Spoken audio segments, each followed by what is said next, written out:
Hello and welcome to Algebra 2 with Mr. Clausen. Today we are going to talk about solving systems by substitution.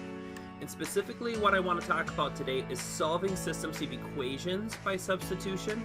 And then we'll also look at applying the substitution method to a real-world example. And what you'll notice with this method is that it's quite a bit faster than the graphing method that we talked about in the previous video. And part of the reason for that is we're going to look at specifically at examples where the substitution method lends itself very nicely. So what's really nice about graphing linear equations and then looking for a solution by graphing linear equations is that you can use that in almost any circumstance and get a solution from those two lines.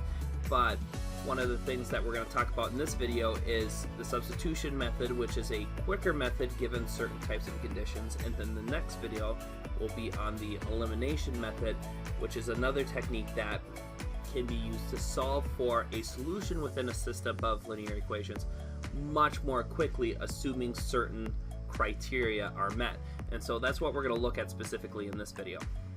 So with that said, one of the things that you can do whenever you're looking for a solution for a system of linear equations is if you have an equation like 4x plus 2y equals 7 and y equals 5, the substitution method is a method that really involves just substituting one equation into another. So if this is equation 1 and this is equation 2, typically how I would phrase this is that I can go and say substitute equation 2 into equation 1. And what I'm going to do here is I'm going to look at this given situation and see what is most conducive for me to do here if I'm going to use the substitution method to solve this system of linear equations. And in this given circumstance, I see that 5x could very easily be just substituted in for y here. And so that's what I'm going to do. I'm going to substitute equation 2 that I have labeled here into equation 1. And whenever you have two variables, you always have to have two equations to isolate both of those variables. And so what I'm going to do is I'm just going to plug in 5x for y. And the reason that you need two equations is so that you can go and isolate a variable. And so in this given case, I can isolate x by substituting 5x in for y. So I can add 10 and 4x and get 14x is equal to 7. Divide both sides by 14. Very quickly get x is equal to 1/2. That is one of our solutions to this system of equations. And now, if I plug 1/2 in for 5 here, I can substitute that back in, and I should find y. So if I go 5 times 1/2, I'll see that y is equal to 2.5. And a very easy way to check this to see if it works is just test both of these solutions now into equation 1 up here. So I could go 4 times 1/2 plus 2 times 2.5 is equal to 7, and just see if that works out. 2 plus 5 equals 7. And so these two guys are your solution set. So we can say 1/2 and 2.5, and 2.5, which is 5/2, is my ordered pair, my xy coordinate that would be a solution for this set and would be the only solution since this is an independent system that we're looking at. And so we can apply that to other more elaborate examples as well. So if I'm going to use the substitution method, I'm going to look for something where a variable is all by itself and you have a simple expression that can be substituted in for it. And so again, if I'm looking at this as equation 1 and equation 2, I'm going to take advantage of this situation and substitute equation 2 into equation 1. And I like using a little bit of nomenclature like this. It can be a little bit different for you. But just something to kind of keep track of what I'm doing here. And so I'm going to substitute 2 into 1, and since it's already set the q, I'm going to plug 2p plus 1 in for q. So the idea I'm trying to take advantage here is that there are two equations with two variables. And to isolate one of the variables, I need to substitute one into the other. And so I'm just picking P to isolate here. So to get P, I have to substitute something else in for the Q here. So I'm going to go 2. And now whenever I'm doing this, I have to substitute the whole equation that I have here. So I need to go 2 times 2P plus 1. And a really easy way to just avoid messing this up is just take everything that you're substituting in and put it in parentheses. And then as long as you feel comfortable with your other properties, like your distribution property and those type of things, you shouldn't have as many issues with plugging things in and solving accordingly. And if you're a little rusty on it, just crank out a few examples and you'll be doing good in no time here. But if we're going and we're solving this, we're going to do the same thing we did before. 8p plus 2 is equal to 8. So let's subtract 2 from both sides here. And then we'll go 8p is equal to 6. P is equal to 3/4. And again, a really easy way to go and find your solutions is plug P into either one of these equations. So let's plug it into this one down here because I think that works out really well. We could just say Q is equal to 2 times 3/4. This is just us trying to crank out solutions now, because once you find one of the variables, the system of equations becomes much easier to solve, because all we have to do is just plug in our one solution to find. Q is isolated. So now we can just say Q is equal to 3/4 times 2 is 1/2, or 1 1/2.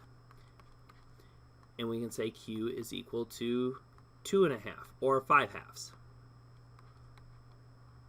depending on which one you would rather use. And now we can check it in our first equation and just make sure everything is a-okay.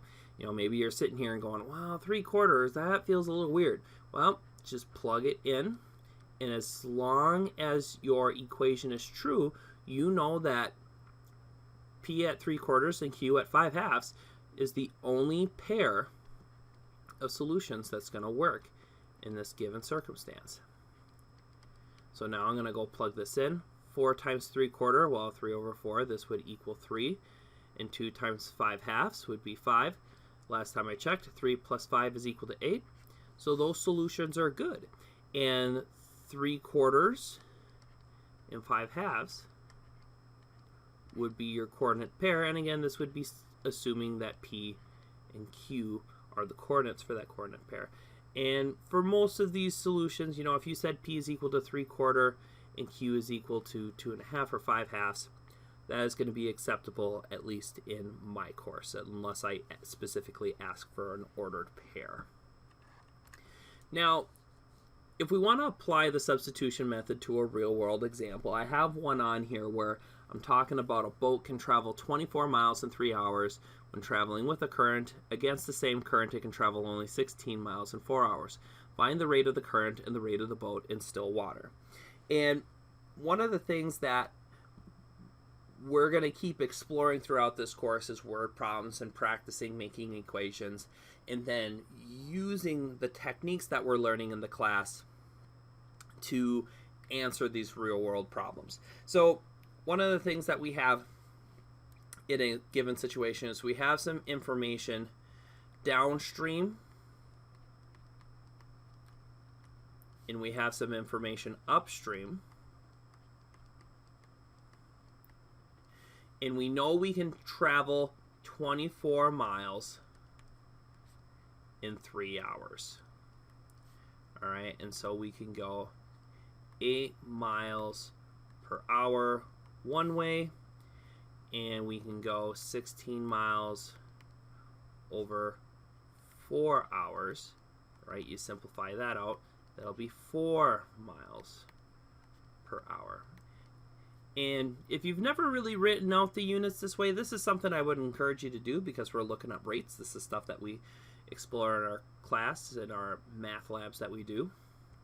But the question says, find the rate of the current and the rate of the boat in still water. Well, if we want to find those things, we really need to set up variables for those things. So I'm going to put in a variable for the rate of the boat. And I'm just going to use a variable that I think works really good for this. I'm going to use the variable b to describe the rate of the boat.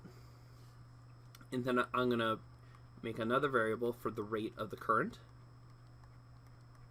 as c. And so what this is going to allow me to do is start trying to think about, well, how do I look at this given circumstance? Well, if I want to look at the rate of the boat here, right, the boat goes a specific rate downstream and a specific rate upstream. And with that, we have an average rate, so the current is either helping the boat one way or going against it the other way. So if we're looking at the boat that goes 8 miles an hour, and it's going with the current, all right, the actual rate that the boat can go in still water would have to be subtracted by that current. So for example, we know that the boat in still water would be slower than 8 miles an hour, so if we subtract the current from it, the rate of just the boat all by itself in still water would be equal to this. And if we look at the boat going against the current, we could say that, hey, if we added the rate of the current to the boat that is going upstream, then that would also have a specific still water rate that would be applied. Now, when you're going through this, really what I'm looking for you to do is to try to intuitively set up some equations and start practicing this. It might be difficult at first to try to think about how you would set this up or average it out, but I want you to get a little bit further than even just finding like the rates here and then taking the average of the rates. You know, how can we set this up algebraically to take advantage of these circumstances?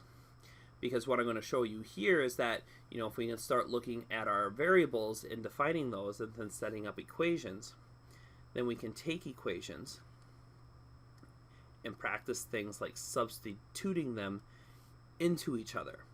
And maybe I'll give you a problem where I'll just give you the equations and then you can go and substitute one into the other. There will be some opportunities to practice. There will be some opportunities where it's, you know, I give you the equations and plug it in. But in this given circumstance, I'm just showing you the process. And so if we go 8 miles an hour is minus c is equal to 4 miles an hour plus c, we can find very quickly that the current, 2c, is equal to 4 miles per hour. And now if we divide both sides by 2, we can find the rate of the current is equal to 2 miles per hour. And again, you might be looking at this, maybe you were reading the problem and you were like, oh yeah, I figured that out just by looking at it. And if you can, that's great. But one of the things that we're, like I said, that we're going to continually work on is practice making these equations. Because if we can make these equations in relatively simple circumstances, we can then expand that to more complicated examples where the solution may not be a whole number and something that's easily able to be found. We can go and plug that 2 into these original equations, and we can find that the rate of the boat in still water is equal to 6 miles per hour. And again, relatively easy to find. We can say that b is equal to 8 minus 2. And in this given circumstance, we would find that b is equal to 4 plus 2. Both of these give you a solution of b is equal to 6. So you know that this is the given solution for this circumstance. And in class, I'll give you a little bit of an opportunity to go and practice through some of these word problem examples and try to figure some of this out. So with that said, I'm going to conclude this video. I hope that you got a basic understanding of how to use the substitution property to find specific ordered pair solutions, and a little bit of a view of how to apply this to real world circumstances. So with that said, let's do some math.